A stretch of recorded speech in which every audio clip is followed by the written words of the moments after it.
வணக்கம் விவஸ், welcome back. இன்னைக்கு நான் ஒர்க் பண்ணுற இடத்துல வந்து ஒரு சின்ன பையனை பார்த்தேன். இது ஸ்கூலில் படிச்சுட்டு இருக்கானா? ஸ்கூல் காசு ஸ்கூலில் படிச்சுட்டு இருக்கான். இது வடபள்ளியில் ஸ்கூல் இருக்கு. அவன் எக்ஸ்பீரியன்ஸ்லாம் கேட்கும், ஸ்கூலில் அந்த சீன்ஸ்லாம் கேட்கும்போது இவ்வளவு அபியூஸ் நடக்குதா ஸ்கூல்லேயே அந்த மாதிரி இருக்கு. அதாவது எப்பவுமே ஸ்கூல்ல பசங்க ரேகிங் பண்ணி அபியூஸ் பண்ணுவாங்க, ஆனால் எங்கள் டீச்சர்ஸே அபியூஸ் பண்ணுற அளவுக்கு பேசுகிறாங்க பண்ணுறாங்கன்றது ஆச்சரியமா இருக்குது. அதுவும் ஒரு பெரிய பெரிய ஸ்கூல்ஸ், காமன் ஸ்கூல்ஸ் தான்.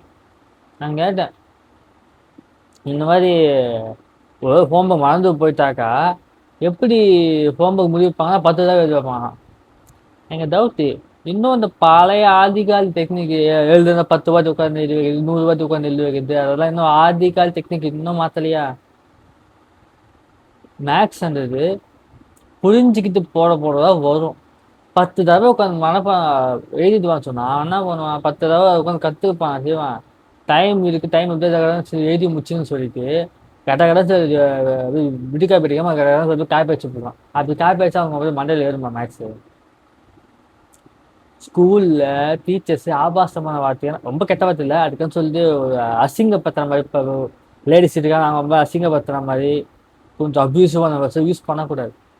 ஆனால் நான் பார்க்க பையன் எக்ஸ்பீரியன்ஸ் என்ன சொல்றாங்கன்னா, என்னடா புரியல சொன்னா என்னப்பா சேர்த்து வச்சுட்டு இருக்க, இந்த மாதிரி பேச்செல்லாம் இருக்கு, விளங்காதவன புறம்போக்கு நாய் இந்த மாதிரி பேசலாம் ஸ்கூல்ல யூஸ் பண்ணலாம் முதல்ல. நான் என் பஸ்ஸெல்லாம் எனக்கு சொல்லப்போனால் என் ஸ்கூல்ல இருந்து நடந்தது. நான் ஸ்கூல்ல தான் எனக்கு காலேஜ் அதிகமாக நடந்தது. சொல்லப்போனால் மிஸ்ஸுக்கிட்ட நாங்கள் அடிதாங்கன்ற பேரையே வாங்கி வச்சிருக்கோம். ஏன்னா சும்மா தான் இருப்போம், அவங்களுக்கு போச்சா நஷ்டம் போயிடுவாங்க, எந்த கொஸ்டின் கேட்க முடியாது. அப்படிதான் இருந்தது. ஒரு டைம் ஸ்கூல்ல போக முடியாது, காலேஜ் ரெக்கார்டு வாங்கல லைனில் நின்றுட்டு இருந்தேன். வந்தாங்க, படிக்காத நாய வெக்கங்கட்ட நாயன்னு சொல்லி திட்டினாங்க, பொலான்னு அடிச்சுட்டு போயிட்டு இருந்தாங்க. எதுக்குன்னு தெரியல. நான் சும்மா ரெக்கார்டு வாங்கல லைனில் நின்றுட்டு இருந்தேன். இது இன்னொரு ஃபன்னி ஃபேக்ட்னு தெரியுமா?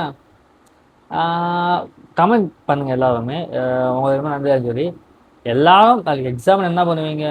இன்னைக்கோ இல்லை ஈவினிங்கோ கிடைக்கிற டைமில் உட்காந்து படிப்பீங்க, எக்ஸாமில் பாஸ் பண்ணணும்னு சொல்லி எல்லாரும் உட்காந்து படிப்பீங்க. எங்களுக்கு அப்போ மாடல் எக்ஸாம் நினைக்கிறேன். மாடல் எக்ஸாம் இப்போது கொஸ்டின் பேப்பர் கொடுத்தாங்க. ஒரு ரொம்ப நாள் இல்லை, 2 டேஸ்க்கு முன்னாடி கொஸ்டின் பேப்பர் கொடுத்தாங்க. அன்னைக்கு ரெக்கார்டு கிளாஸ் எல்லாம் யாரும் பார்க்க முடியாது கொஸ்டின் பேப்பர்ஸ் எல்லாம். ஆனால் பக்கத்து நாள் எக்ஸாம் இன்னைக்கு கொஸ்டின் பேப்பர் எல்லாம் தெளிவாக உட்காந்து பார்த்துட்டு கொஸ்டின் அந்த புக்கில் கொஸ்டின்ஸ்லாம் மார்க் பண்ணிட்டு நோட் பண்ணி வச்சுட்டு இருந்தோம். மிஸ் வராங்க, வந்துட்டு தம்பி ரெக்கார்டு எழுதியாம கேட்குறாங்க. இல்லை மேம் நாளைக்கு எக்ஸாம் இல்லை, படிச்சுட்டு இருக்கேன், ரெக்கார்டு வீடு போய் அப்போ எக்ஸாம் முடிஞ்சு அப்புறமா எழுதிக்கிறேன்னு சொன்னேன். முதல்ல மூடி இது ரெக்கார்டு எழுத முடிச்சு அப்போ படிப்பேன்னு சொல்லிட்டு வரான். பக்கத்தில் நாள் எக்ஸாமு, மாடல் எக்ஸாமு. இன்னைக்கு நான் படிச்சுட்டு இருக்கேன், மிஸ் வந்து என்கிட்ட நீ படிக்கிற வேலை அப்போ பார்த்துக்கோ, முதல்ல என் ரெக்கார்டு எழுதி முடிச்சு கொடுத்துரு, அப்போ வச்சுக்கோன்றான். அப்புறமா எப்படியோ ரெக்கார்டு அங்கே மாதிரி எழுதி ஸ்கூல்லையோ ட்ரெயினில் ட்ராவலிங் அப்போ தான் அப்போ படிச்சு எப்படியோ ரொம்ப இருக்கிறது இல்லை, பாஸ் மார்க் தான் கரெக்டாக எடுத்துட்டேன். எடுத்ததுக்கு வந்து கேட்குறான், ஏன்ப்பா மார்க் அதிகமாக எடுக்கல? சரி எங்கள் அப்பா பேரண்ட்ஸ் மீட்டிங் அப்போ வந்து எங்கள் அப்பான்னு கேட்குறாரு. மிஸ் கேட்குறான், ஏன்ப்பா மார்க் அதிகமாக எடுக்கல, படிக்க வேணாம் கேட்டேன். நான் மூஞ்சிலே கேட்டேன், ஏன் மேம் நீங்கள் தான் படிக்கிற டைமில் ரெக்கார்டு எழுத சொன்னீங்க, அப்போ எழுதுன்னு சொன்னேன், அப்போ இப்போ வந்து படிக்கல எப்படி படிக்குதுன்னு சொன்னாக்க, அதில் நீ தான் பார்த்துக்கணும், ரெக்கார்டும் முடிக்கணும் எக்ஸாம் எழுதணும், அதாவது நீ தான் பார்த்துக்கணும், நாங்கள் எல்லாத்தையும் சொல்லிட்டு இருக்க முடியாது, எங்கள் வேலை பாடம் நடத்துறது தான், இந்த ரெக்கார்டு எழுதுறது படிக்கிற வேலை உங்களது தான், நீங்கள் தான் பார்த்துக்கணும். என்னன்னு புரியல. நான் படிப்பேனா ரெக்கார்டு எழுதிட்டு இருப்பேனா? இந்த மாதிரி உங்களுக்கு ஏதாவது நினச்சா கமெண்ட் பண்ணுங்க, நான் தெரிஞ்சுக்கிறேன். ஆனால் பர்சனலாக சொல்கிறேங்க, இந்த ஸ்கூல்ஸோ காலேஜோ டீச்சர்ஸ் பண்ணுற இந்த அட்டூழியோ ரொம்ப ஓவர். இப்போ எதுக்கு? எங்கள் ஸ்கூலில் பெரிய சம்பவம் நினச்சி, சின்ன வயசுல நம்ம எல்லாருக்கும் இந்த மாதிரி பேப்பரில் படம் வைக்கிறது, இந்த மாதிரி நோட்ஸ் கீழ்ச்சி பேப்பர் எல்லாம் செய்யறது, ஏதாவது பண்ணுறது, ஏதாவது ஒரு மாதிரி ஆசை தூண்டும் இல்லை? அந்த ஆசை தூண்டும் போது நாங்களும் கிளாஸ் முழுக்க பண்ணோம். என்ன பண்ண இருந்துச்சு, சாரை பார்த்துட்டு இது தப்புப்பா, இந்த மாதிரி பேப்பர்லாம் கிழிக்கக்கூடாது, பண்ணுங்க, இப்படி பண்ணணும்னு ஆசை இருந்தால் தனியாக ஒரு பேப்பரை வாங்கி அதை பண்ணுங்க, இல்லை பண்ணவே பண்ணாதீங்க, தப்பு, பேப்பர் இல்லாமல் வேஸ்ட் பண்ண சொல்லலாம், ஓகே. முட்டி மேலேங்க இரும்பு ஸ்கேலை வச்சுக்கிட்டு அடிக்கிறார். நான் யோசிக்கிறேன், ஒரு பேப்பரை மடித்து பண்ணதுக்கு இப்படியா? அதை அடிச்ச அடிக்கு எனக்கு 2 வீக்ஸாக சைக்கிளில் ஓட்ட முடியல, சாப்பிட முடியல, அந்த கை எதுவுமே பண்ண முடியல. 2 நாள் இந்த கை அப்படியே வீங்கி ஒரு மாதிரி வலி. இப்போ என்னன்னா ரீசெண்டாக ஒரு சட்டத்தை கேள்விப்படுறேங்க. இனிமேல் கவர்மெண்ட் ஸ்கூலில் டீச்சர்ஸ் ஸ்டூடெண்ட்ஸ் அடிக்கக்கூடாதுன்னு சொல்லி சட்டம் கொண்டு வந்தாங்க. அது எதுக்கு தான் கொண்டு வந்தாங்கன்னு தெரியல. அதுக்கு முன்னாடி வச்சு ஏதோ கொஞ்சம் இருக்கும், சில பேர் அபியூஸ் பண்ணுவாங்க டீச்சர்ஸ். அதாவது இந்த டீச்சர்ஸ் கிட்ட என்ன ஒரு ப்ளஸ் பாயிண்ட்னா, யார் சைலண்ட்டாக இருக்காங்க அடிதாங்க இருக்காங்களோ அவங்கள நம்ம கைக்குள்ளே வச்சுன்னா நம்ம போர்டு கூட அவங்களை அச்சலாம் திட்டிலாம் மானம் எப்படியாச்சும் நம்ம யூஸ் பண்ணிக்கலாம். கொஞ்சம் கொஞ்சம் முளப்பா நல்லா கேள்வி கேட்குற மாதிரி ஆளுங்களை இருந்தால் அவங்க விட்டுலாம். நம்ம தேவையில்லை, நமக்கு தேவை நம்ம டைம் பாஸ்க்கு நம்ம கோவத்தை குறையோ அடுத்த அடிக்கணும், திட்டணும். அதுக்கு யாரை வச்சுக்கலாம், அவங்கள மட்டும் வச்சுக்கலாம். அந்த மாதிரி பிளான் பண்ணாலும் தெரியல. லாஜிக்கலாக வந்து நான் ஸ்கூலு காலேஜில் நான் கொஞ்சம் சைலண்டான தான், அதுவும் பெருசாக பேச மாட்டேன். அதனால இல்லை மிஸ்ஸுக்கிட்டலாம் நான் வாங்காத அடியே இல்லை. காரணம் இல்லாமல், அதாவது காரணத்தோட வாங்குற அடியை வர காரணம் இல்லாமல் வாங்குற அடியை அதிகம் பண்ணுது. இல்லை அப்போ நீங்கள் தப்பு பண்ணுவே அடிக்காங்க, தப்பு பண்ணா அடிக்கலாம்ப்பா. தப்பு பண்ணாருல அடிச்சுட்டே இருந்தா சும்மா சும்மா. நான் ஒரு வருஷம் கழிச்சு காலேஜ் திரும்ப சர்டிஃபிகேட் வாங்குறதுக்கு நான் பில்டிங் ஸ்டார்டிங்கில் இருக்கேன். அந்த மெயின் ரூம் வந்து ஸ்டார்டிங்கில் இருக்குது. அந்த லேப் ரூம் வந்துலாம் கடைசியில் லேப் ரூம் கடைசியில் நான் காலேஜ் போகும்போது ஃபஸ்ட் இயர் அடி வாங்கினதா அதே மிஸ் தான். வெளில பசங்க உட்கார வச்சு அப்சர்வேஷன் எழுத வைக்கிறாங்க. நான் கடைசியில் லாஸ்ட் இயர் பார்த்துட்ருக்கேன். மிஸ் உள்ளே போனோன்னா ஒருத்த மாதிரி இடத்த மாற்றி உட்காந்தான். அங்கே உட்கார அவங்க செட்டாலே பிடிக்கலன்னு இல்லை, இடத்த மாற்றி அவன் இன்னும் பரம்பரில் வந்தான். மிஸ்ஸு வந்து கடைசியில் கத்துற கத்தம் எனக்கு ஸ்டார்டிங்கில் கேட்குது. இடத்த மாற்றி உட்காந்துருக்கேவா இவ்வளோ கத்தல்? அவன் சிம்பிளாக கேள்வி எதுக்குவா மாற்றி உட்காந்த, இங்கெல்லாம் உட்கார வச்சு எதுக்கு அவன் மாற்றி உட்காந்த, எழுதுகிற வேலையை பாரு, பேசுகிற வேலையை கிடையாது, முதல்ல எழுதி முடிக்கிற வேலையை பாருன்னு சொல்லி நாமளாக சொல்லலாம். அது விட்டுட்டு அவங்க கத்தல பொலம் போட்டான் போட்டான் அந்த பையனை. நான் யோசிக்கிறேன். பக்கத்தில் எங்கள் அண்ணன் தான். எங்கள் அண்ணனுக்கு அந்த மிஸ்ஸு அந்த மிஸ் ரொம்ப நல்ல மிஸ், எங்கள் நல்லா நடந்தப்போ எங்கள் அண்ணன் சொன்னாலும் எங்கள் அண்ணன் கிளாஸில் என் கிளாஸ் எல்லாமே அந்த மிஸ்ஸு பட்ட பையன் தெரியுமா, சுடு தண்ணியாக வச்சுருக்காங்க. பேருக்கு அவங்க தெரியல, அப்போ தான் கொச்சிட்டே இருப்பாங்க. ஒரு செகண்டு இந்த வாய் நிற்காது, அந்த மூணு எப்படி வெறுப்பாக வச்சுருப்பாங்களே அந்த மாதிரி தான். அதனால பேர் வச்சுருக்காங்க போல். எங்கள் அண்ணனே பார்த்து வேண்டானே இந்த மிஸ் இப்படி கத்துறாங்க, நான் பார்த்த மிஸ் ஆகிடுது, எனக்கு இந்த மிஸ் ஆகி அப்படி வச்சுக்கிட்டாங்க எங்கள் அண்ணன். அந்தளவுக்கு இருக்குது. இல்லை இன்னும் இந்த ஸ்கூல் காலேஜ் கொடுமையெல்லாம் தாண்டி டியூஷன் கொடுமைகள் இருக்குங்க. எத்தனை பேர் இந்த இந்த அனுபவிச்சிருக்கீங்கன்னு சொல்லுங்கள். நம்மளே காலையிலேருந்து ஈவினிங் ஃபுல்லாக ஸ்கூலுக்கு போயிட்டு கண்டிப்பாக டயர்டாகிடும். ஏன்னா சொல்லுவாங்க ஸ்கூலுக்கு போனால் என்னப்பா டயர்டு, படித்தா டயர்டாகாமல், படித்தா டயர்டாகிடும்ப்பா. ஆனால் எல்லாம் படிக்க வச்சுருவாங்க. காலையில் ஏஞ்சி அதாவது காலைல போனதுலேருந்து புக்கு திறந்து வச்சு மத்தியானம் வரைக்கும் அந்த இன்டர்வல் லஞ்ச் பிரேக் வச்சு எல்லா டைமும் படிக்கிறது எழுதுறது வேலையாக பார்த்துருப்பாங்க. ஒரு பீட்டு பீரியடோ ஒரு என்ஜாய்மெண்ட்டுக்கோ வெளில போய் விளையாடுறதுக்கோ இல்லை விளையாடுறது இது மாதிரிலாம் பண்ணவே மாட்டாங்களா. கிளாஸ்க்குள்ளே யாரும் விளையாட மாட்டாங்களா. விளையாடி வெளில ரொம்ப டயர்டாகும். சரி டயர்டில் எப்படியோ வந்து கஷ்டப்பட்டு வீட்டில் ஆப்வியஸ்லி படிக்க மாதம் டியூஷன் தோற்றுவாங்க, டியூஷன் போவோம். ஆனால் இந்த டவுட்டு, டியூஷன்ன்றது நம்ம வீட்டில் படிக்க முடியாது, டிஸ்டர்பாக இருக்கும். ஸோ டியூஷனில் எல்லாரும் படிக்கிறதுனால, ஸ்கூல் மாதிரி எல்லாரும் படிக்கிறதுனால ஒரு வைப்ரேஷனோ ஒரு பாசிட்டிவ் மைண்டு அது உருவாகும். ஸோ நம்ம அதில் போய் படித்தோன்னா கொஞ்சம் நம்ம படிக்க முடியும். ஏன்னா அவங்க படிக்கிறதுல பார்த்தா நம்ம சும்மா இருக்கும், நம்ம படிக்க ஆரம்பிச்சோம். ஏன்னா ஸ்கூலில் தானே வச்சுருக்காங்க. மற்றவங்க படிக்கிறத பார்த்தா நமக்கு விளையாடவோ அலக்கடிக்கோ பிடிக்காது, மைண்டு ஒத்துக்காது. அப்படியே அவங்க படிச்சிருப்பாங்களா, அது அப்படியே நமக்கு நம்ம ஏதாவது புக்கை தொடர்ந்து ஏதாவது எழுதி போவோம், ஏதாவது போகும்போது ஏதாவது பண்ணுவோம். ஆக மொத்தம் எல்லாரும் படிக்கும்போது நம்மளுக்கு படிக்கணுன்ற ஒரு மைண்ட் தூண்டிடும். ஸோ அதனால் டியூஷனும் ஸ்கூலுக்கு போகுது. டியூஷன் போகும்போது படிக்க நினைக்கிறேன்னா ஆல்ரெடி இருக்கிறது 5 சப்ஜெக்ட். 5 சப்ஜெக்டில் ஒவ்வொரு டீச்சர் ஒவ்வொரு டைமில் வந்து ஒவ்வொரு ஹோம்ஒர்க் கொடுக்கல. 5 ஹோம்ஒர்க் வச்சுக்கோங்க. 5 ஹோம்ஒர்க் 3-4 ஹோம்ஒர்க் கொடுத்தா கூட நம்ம அது வீட்டில் ஏன்னா எப்படியும் டியூஷன் வச்சு வீட்டுக்கு போய் டைம் நைட் ஆயிடும். டியூஷன் 2-3 மணி நேரம் ஸ்பெண்ட் பண்ணுறது ஒன்று.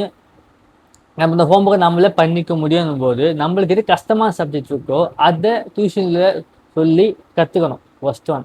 அதாவது நம்ம ஹோம்ஒர்க் நம்மளே பண்ணிடலாம், நமக்கு மேக்ஸ் எல்லாம் தெரியும், எல்லாம் தெரியும். அதாவது மேக்ஸ் தவிர்த்து மற்ற சப்ஜெக்ட் தெரியும், மேக்ஸில் மட்டும் வீக்காக போது அந்த மேக்ஸை வந்து கற்றுக்கிட்டு டியூஷன் போகலாம். ஆனால் டியூஷன் போயிட்டு என்னைக்காச்சும் இந்த ஸ்கூலில் கொடுக்குற ஹோம்ஒர்க்கு காட்டி இதெல்லாம் பண்ணி வச்சாங்கன்னா அதை அப்படியே மூடி போய் நான் சொன்ன இதுதான் நீ படிக்கணும் இங்கே வந்தா. இது என்ன கான்செப்ட்னு சுத்தமாக புரியல எனக்கு. இந்த டியூஷன் போகிறதுலேருந்து எனக்கு குழப்பமாக தான் இருக்கும். டியூஷன் போகிறதே ஸ்கூலில் கொடுக்குற ஆக்டிவிட்டிஸ் எல்லாமே அங்கே போய் பண்ணி முடிக்கிறதுக்கு டியூஷனுக்கு போகிறோம். நமக்கு நம்ம ஹோம்ஒர்க்கை நம்ம பண்ண முடியும் போது நம்ம கஷ்டமாக சத்தமாக தெரிஞ்சுக்கலாம். அதை ஈஸியாக கற்றுக்கிட்டோன்னா நம்ம பேலன்ஸ் பண்ணிடலாம் இல்லையா? நம்ம எதுவுமே தெரியாத போது கொடுக்குற எல்லா ஹோம்ஒர்க்கும் அவங்க கொடுத்து கொடுத்து கற்றுக்கிறதுக்கு தான் டியூஷன் போவோம். டியூஷன் அதுதான். நம்ம வீட்டில் படிக்க முடியாதுன்றதால அங்கே போய் படிக்கிறது. அங்கே போயிட்டு இல்லை இந்த கான்செப்ட் சூப்பராக இருக்கும். என்னன்னா திருக்குறள் ஸ்கூல்லையே 10 கொடுத்தாங்கன்னா எல்லாரும் தெரியும். 10ல் 5 மட்டும் ப்ளூவில் இருக்கும், மீதி 5 ரெட் கலரில் இருக்கும். அந்த பென் ப்ளூ கலரில் இருக்கிறது நம்ம படிக்கணும், ரெட் கலர் இருக்கிறது தேவையில்லை. ஒரு புக்குக்கு 20 திருக்குறள், அதாவது ஃப்ரண்ட் பேஜில் ஒரு 10 திருக்குறள், கடைசி பேஜில் 10 திருக்குறள் கொடுப்பாங்க. எல்லாம் தெரிஞ்சிருக்குன்னு நினைக்கிறேன். அதில் 10 திருக்குறள் நம்ம படித்தா போதும். சொல்லப்போனால் அந்த கடைசியில் அந்த பேஜ் திருக்குறள் படிக்க தேவையில்லை. ஃப்ரண்ட் பேஜை போய் படிச்சிடுவோம். ஃப்ரண்ட் பேஜ் போய் படித்தா போதும். படிச்சு முடிச்சு கேப் இருந்தால் அதையும் சேர்த்து படிச்சுக்கோ அப்படின்ற ஆப்ஷனலாக வைப்பாங்க. தவிர மேக்ஸிமம் 5 திருக்குறள் படித்தாலே அதுவே எக்ஸாம் போதும், அதுதான் எக்ஸாமுக்கு வரும்னு சொல்லி கொடுப்பாங்க. நான் டியூஷன் போகிறேன், ஸ்கூலில் மொத்தம் 5 திருக்குறள்னு சொல்லி லிமிட்டு. ஆனால் டியூஷனை பொறுத்த வரைக்கும் எல்லா திருக்குறளுமே படிக்கணும். ஏமா நான் எங்கள் ஃபீஸ் தான் கட்டுறேன், இந்த அட்மிஷன் ஜாயின் பண்ண ஸ்டூடெண்ட் ஆகலை. நான் எங்கள் எக்ஸாம் எழுதி ஒன்று போயிட்டு ஐஏஎஸ் ஐபிஎஸ் ஆக போகிறதுல காலேஜ் போக போகிறேன் எக்ஸாம் எழுதி.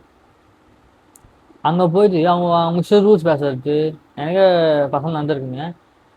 டியூஷன் போகிறேன் மேம், ஸ்கூல்லேயே 5 திருக்குறளும் சொல்லி கொடுத்துருக்காங்க, அதான் படிக்க சொல்லி கொடுத்துருக்காங்க. எல்லா திருக்குறளும் அவங்க படிக்க சொல்லவே இல்லை, எதுக்கு மேம் எல்லாம் கொடுத்தேன். அது ஸ்கூல் ரூல். ஆனால் டியூஷன் ரூலை பொறுத்த வரைக்கும் எல்லா திருக்குறளும் படிக்கணும். அதே மாதிரி இங்கே வந்து ஹோம் ஒர்க்லாம் பண்ணிட்டு இருக்கக்கூடாது. இங்கே வந்து ஹோம் ஒர்க் மூடி வைக்கணும். நான் கொடுக்குற ஹோம் ஒர்க் ஒன்று இருக்குது, அது பண்ணணும். ஆல்ரெடி 5 சப்ஜெக்ட் ஹோம் ஒர்க்கு ஜாஸ்தி. அதுவே நைட்டில் நாங்கள் சாப்பிட்டு முடிச்சு லைட்டாக தூக்கத்தை முடிச்சுட்டு நல்லா பண்ணி முடிச்சு தூங்கணும், இல்லை காலேஜ் முடிச்சு ஸ்கூலுக்கு போகணும். இதில் டியூஷனில் இன்னொரு ஹோம் ஒர்க் கொடுத்து, இல்லை நம்ம ஹோம் ஒர்க் வாங்கினா டியூஷனுக்கு போகிறோமா, இல்லை படிக்க போகிறோமா? நான் அங்கே இன்னொரு ஹோம் ஒர்க் கொடுத்துட்டு அதையும் நாங்கள் வீடியோ போய் முடிக்கணும். பக்கத்து நாள் நான் ஸ்கூலில் ஹோம் ஒர்க் முடியும், டியூஷனில் ஹோம் ஒர்க் முடியும்னு தெரியல. எது ஃபஸ்ட்டு முடிப்பேன்னு தெரியல. ஒரு ஸ்கூலில் முடிச்சாலும் ஸ்கூலில் முடிச்சுட்டு டியூஷன் முடிக்கிறதுக்குள்ள எப்படியும் டியூஷன் திரும்ப ஈவினிங் போயிடுவோம். போயிட்டு அங்கே அவங்ககிட்ட வெளுத்து வாங்க வந்துடும். இங்கே ரொம்ப நாள் டவுட்டு, நம்ம டியூஷனுக்கு எதுக்கு தான் போகிறோம்னு சொல்லி கொஷின் ரொம்ப எழும்புதுங்க. டியூஷனுக்கு எதுக்கு போகிறோமோ, இல்லை ஸ்கூலுக்கு எதுக்கு போகிறோன்னு தெரியல, காலேஜுக்கு எதுக்கு போகிறோன்னு தெரியல. போனாக்கா நம்ம படிக்கிறத விட நம்ம எப்படி கெடுக்கலாம், எப்படி இத்து போனோமா மாட்டிங்கன்னா அப்படியே அட்டாச் விட்டு அப்படியே லைஃப்பை ஸ்பாயில் பண்ணிடலாம், அந்த மாதிரி எல்லாம் யோசிக்கிறாங்க. தவிர ப்ராப்பர் எஜுகேஷன் யாரும் கொடுக்க மாட்டாங்க. இது சத்தியமாக புரியல என்னன்னு சொல்லிட்டு. இது நான் ரீசெண்டாக அந்த பையன்கிட்ட கேட்டனால என்னோட ஒப்பீனியனும் அவன் பண்ணுற, அதாவது அவங்க நடந்த கொடுமையை கொஞ்சம் ஷேர் பண்ணிக்கின்ற. பர்சனல் எதுவும் கிடையாது, ரொம்ப பர்சனல் தான். எனக்கு நடந்த பர்சனல் ஷேர் பண்ணியிருக்கேன். அண்ட் இந்த விஷயத்த சொல்ல மறந்துடுறேன். இதுக்கு நான் சொன்ன மாதிரி கவர்மெண்ட் ஸ்கூலில் ரூல்ஸ் இருக்குது, ஆனால் காமர்ஸ் ஸ்கூல் ரூல்ஸ் இல்லாததுனால டீச்சர்ஸ் ஸ்டூடெண்ட்ஸ் அப்யூஸ் பண்ணிட்டு இருக்கானுங்க. ஆனால் கவர்மெண்ட் ஸ்கூலில் ரூல்ஸை மாற்றி டீச்சர்ஸ் ஸ்டூடெண்ட்ஸை எதிர்க்க கூட திட்ட கூட சொன்ன உடனே இப்போ ஸ்டூடெண்ட்ஸ் ஒவ்வொருத்தனும் ஓவர் அட்வான்டேஜ் எடுத்துக்கிட்டு டீச்சர்ஸை மிரட்டுறது, குத்தரம் பயமுறுத்துறது, கொலை பண்ணணும் பயமுறுத்து, அடிக்க போகிறது, ஸ்கூல்லே ரீல்ஸ் எல்லாம் போடுறது. இது என்ன புரியல. ஒன்று ரூல்ஸ் வந்து ஒழுங்காக வைக்கணும், இல்லை விற்காமல் வச்சுருக்கணும். அது புத்தி அப்படி பண்ணீங்களா, ஸோ நீங்கள் ஒன்றா ரிவெஞ்ச் எடுத்தீங்க, ஸோ நாங்கள் ரிவெஞ்ச் எடுக்கணும், இந்த மாதிரி சூஸ் பண்ணி இப்போ ஸ்டூடெண்ட்ஸை படிக்க விடாமல் பண்ணுறது. இது எதுக்கு பண்ணாங்கன்னு தெரியல. எனக்கு தெரிஞ்சு இது பண்ணுறதுக்கு மேக்ஸிமம் காரணம் ஸ்டூடெண்ட்ஸ் படித்தா முன்னேறுவாங்க, ஸ்டூடெண்ட்ஸ் படித்தா அவங்களுக்கு நாலேஜ் அதிகமாக கெயின் ஆச்சுன்னா அப்போ அவங்கள யோசிக்க ஆரம்பிச்சிருவாங்க, அப்போ நம்மளால பிழைக்க முடியாதுன்னு சொல்லி எவனாச்சும் யோசிச்சு பண்ணுற வேலை மட்டும் எனக்கு தோணுது. ஏன்னா அவன் யோசிச்சுக்கலாம், இந்த மாதிரி ஸ்டூடெண்ட்ஸ் ஓவர் அட்வான்டேஜ் கொடுத்துட்டோம்னா அப்போ அவங்க அதை அடங்க மாட்டாங்க. ஏன்னா இப்போ சோஷியல் மீடியா பயங்கரமாக டெவலப் ஆகிட்டு ரொம்ப டேஞ்சரஸாக இருக்குது. அதாவது சோஷியல் மீடியா கண்ட மாதிரி போஸ்ட் பண்ணுறானுங்க. இந்த மாதிரி பண்ணாங்கன்னா ஸ்டூடெண்ட்ஸ் எப்படி படிப்பாங்க? அவங்க எஜுகேஷன் இன்ட்ரெஸ்ட் போயிட்டு கெத்து இதுதான் கெத்துன்ற மாதிரி மைண்ட் செட்டில் போயிட்டு இதையே போட்டு கெத்தாக ஆகிப்பாங்க. கடைசியில் படிப்பு இருக்க எதுவும் இருக்காது, ஏதோ கூலி வேலைக்காக போயிட்டு கூலி வேலை பார்க்குறது, சில பேர் ரவுடி வேலை பார்க்குறது, இந்த மாதிரி பார்க்கும். ஸோ என் டவுட் என்னன்னா, அந்த சட்டத்தை உண்மையாக கொண்டு வந்துட்டு பசங்களை திருத்தவா இல்லை டீச்சர்ஸை திருத்தவா, இல்லை 2 பேர் இல்லை இதுக்குமா டீச்சர்ஸ் பண்ண வேலைக்கு ரிவெஞ்ச் இருக்குமா பசங்களை மாற்றிட்டு அவங்க அப்படியே படிக்க விடாம இந்த மாதிரி ஆட்டாச்சிக்கிட்டே நாலேஜ் பீப்புள்ஸ் எல்லாரும் ஒரு சமூகத்தை உருவாக்குறதா இது என்னன்னு புரியல. ஆனால் என் மைண்டில் என்னன்னு தோணுதுன்னா, இதை பண்ணவங்க கண்டிப்பாக ஸ்டூடெண்ட்ஸ் படிச்சுட்டு முன்னேறினாங்கன்னா அவங்க எஜுகேஷன் இருந்தாங்கன்னா கொஷின் கேட்க ஆரம்பிச்சாங்க எல்லாத்துக்கும். ஸோ அவங்க கொஷின் கேட்காம அவங்கள கீழே வச்சுருக்கணும்னு சொல்லி ஏதாவது நினச்சி பண்ணுற வேலை மாதிரி எனக்கு தோணுது. இதை பற்றின கருத்துக்களை நீங்கள் கமெண்ட் பண்ணுங்கள். That's all. அண்ட் கைஸ், இந்த வீடியோவில் தான். இந்த வீடியோ உங்களுக்கு பிடிச்சா லைக் ஷேர் சப்ஸ்கிரைப் பண்ணிக்கோங்க. அப்படியே உங்களுக்கு ஏதாவது எக்ஸ்பீரியன்ஸ் இருந்தால் அதை கீழே அப்படியே கமெண்ட் பண்ணிடுங்க. உங்களுக்கு வேறு ஏதாவது வீடியோ வேணும்னாலும் வேறு ஏதாவது பற்றி இந்த மாதிரி ஏதாவது ஃபன்னி டாபிக்ஸ் ஏதாவது பேசணுன்னாலும் கீழே கமெண்ட் பண்ணுங்கள். நான் அடுத்த வீடியோவில் கண்டிப்பாக போடுறேன். That's all. பாய்.